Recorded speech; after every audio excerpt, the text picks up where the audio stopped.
The deadly condo collapse in Surfside, Florida. Search and rescue crews have been working tirelessly, racing against the clock to find any sign of survivors. At least 12 people are now confirmed dead, but still 149 unaccounted for.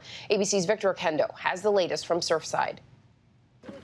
This morning, as crews enter day 7 of round-the-clock search and rescue operations in Surfside, the Florida Division of Emergency Management asking the federal government for help, requesting an additional team to backfill their crews before severe weather moves in. This as the death toll climbs to 12 overnight after another body was recovered. 149 still unaccounted for, feared trapped in the mountain of rubble. Our first responders are continuing the brave and very, very difficult task, putting themselves in danger. Crews have already moved 3 million pounds of debris from the collapse, but their work is far from over.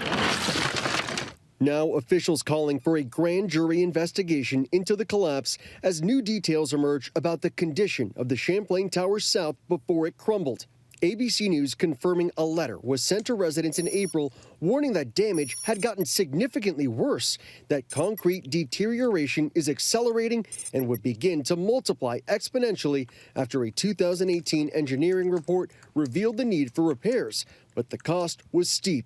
The repairs were priced at $15 million, asking residents to pay anywhere from $80,000 to $336,000. Now the lawsuits are mounting. Raisa Rodriguez, who made it out alive, says she's been reporting issues in the building for years. The night of the collapse, she says the building swayed like a sheet of paper. The condo association responding, saying it can't comment on pending litigation. 64-year-old Ileana Monteagudo also narrowly escaping. Something inside of me said, run, because this building will collapse. And I start going down fast. And I feel crack, crack, crack. 3 seconds separate the life to death. Now across Miami-Dade County, high-rises 40 years and older and above 4 stories are undergoing an audit. More than 500 buildings being inspected on Miami Beach alone. One building already notified to close off access to 4 balconies. Eric DeMora lived on the 10th floor of the Champlain South Tower, but on the night of the collapse, he was at his girlfriend's house.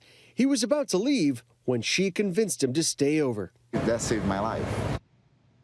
And Victor Oquendo is joining me now from Surfside. Victor, we're now 1 week into search and rescue efforts. What's the latest as crews continue their tireless work there?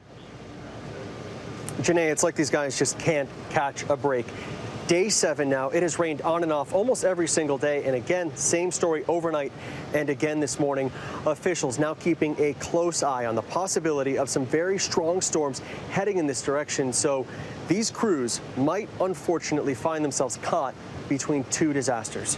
And Victor, you mentioned in your piece there, the Florida Division of Emergency Management has asked the federal government for an additional team to backfill their crews before more severe weather moves in. You said it's rained almost every day. That's what it's like in Florida over the summer. But tell us more about how that's impacting the search. Obviously, that's tough for crews.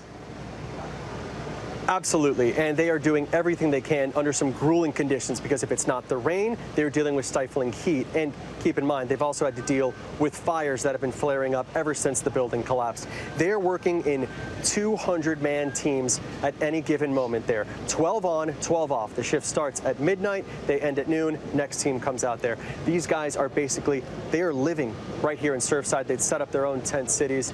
It is an all-hands-on-deck situation here. Janae? And they are absolutely heroes. And Victor, we know that these crews have already removed 3 million pounds of debris from the collapse, a staggering figure, but 149 people are still unaccounted for. How much more work do they have ahead of them, and how long could this take?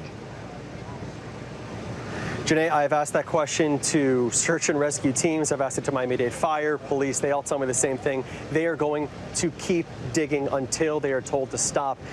The priority is still on search and rescue, and then comes the investigation, and that is going to take weeks, months, a year, maybe even longer. We have been watching these big dump trucks. They roll in, they load up with cement, the rubble, debris, and they take it over to a warehouse for inspection. That's the investigation that is really going to take a long time. Janae? So much appreciation for those crews, Victor, and so much appreciation for you continuing to update us out there. Victor Oquendo, thank you so much. Hi, everyone. George Stephanopoulos here. Thanks for checking out the ABC News YouTube channel. If you'd like to get more videos, show highlights, and watch live event coverage, click on the right over here to subscribe to our channel. And don't forget to download the ABC News app for breaking news alerts. Thanks for watching.